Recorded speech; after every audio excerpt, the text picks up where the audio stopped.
Presiden Prabowo baru ubah aturan ekspor sawit dan batu bara. Beberapa hari kemudian, Wakil Perdana Menteri Singapura terbang ke Jakarta. Kebetulan, sini aku jelasin pakai bahasa bayi. Jadi sekarang, semua ekspor komoditas strategis kita, sawit, batu bara, paduan besi, wajib lewat satu pintu negara yang pedang kendali. Nah, beberapa hari setelah aturan ini jalan, Wakil Perdana Menteri Singapura datang langsung ke Jakarta. Dan dia nyampein satu pesan. Singapura berharap akses ke ekspor Indonesia tetap lancar. Pertanyaannya, kenapa Singapura yang repot? Singapura itu nggak punya tambang batu bara, nggak punya kebun sawit. Tapi selama puluhan tahun, dia salah satu pemain terbesar di balik perdagangan komoditas kita. Gini maksudnya, selama ini banyak sawit dan batu bara kita dijual lewat trader yang berbasis di luar negeri. Salah satu pusatnya di Singapura. Harganya ditentukan di sana, keuntungan dagangnya dicatat di sana. Jadi Singapura dapat untung bukan dari nanam atau nambang, tapi dari jadi perantara, dari ngatur lalu lintas barang kita ke dunia. Makanya pas Indonesia bilang, mulai sekarang kita yang pegang kendali, wajar kalau Singapura datang mastiin posisinya aman. Tapi jangan salah paham, Singapura nggak ngancam, nggak panik. Wakil PM-nya malah muji ekonomi kita dan bilang tetap mau jadi mitra. Bahasanya sopan banget. Tapi justru di situ menariknya. Negara sekecil Singapura ngirim orang nomor 2-nya cuma buat mastiin akses dagang tetap kebuka. Itu nunjukin peran mereka di balik komoditas kita selama ini gede banget. Tapi ini juga bukan tanpa risiko buat kita. Sistem satu pintu ini belum teruji. Kalau prosesnya lemot, pembeli dunia bisa kabur ke Malaysia buat sawit atau Australia buat batu bara. Ambil kendali itu satu hal, ngejalaninya dengan mulus itu hal lain. Jadi menurut lo,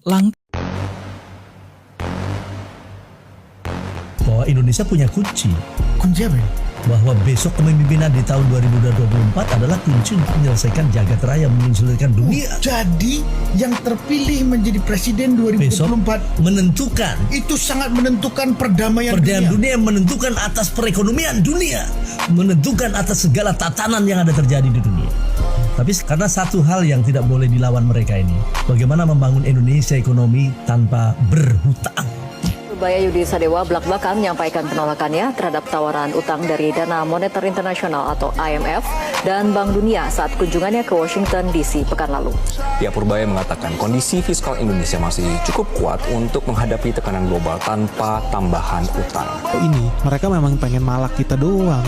Jadi dia takut-takutin orang, dia takut-takutin investor supaya nggak datang ke Indonesia, supaya Indonesia kolaps. Dan mereka pengen banget Indonesia makin kolaps, supaya kalau Indonesia makin kolaps, Indonesia harus bayar utang. Gimana cara bayar utangnya? Ngutang lagi sama mereka, ngutang lagi sama mereka. Kita disedot darahnya sama mereka. Indonesia ketika ngambil utang, bayar bunganya pakai apa? Pakai dolar. Apa target selanjutnya mereka bikin? Mereka akan bikin Indonesia gagal bayar utang dengan cara apa? Dibanting nilai rupiah kita. Lebih mahal lagi kita bayar bunga dalam dolar itu. Itu yang mereka inginkan.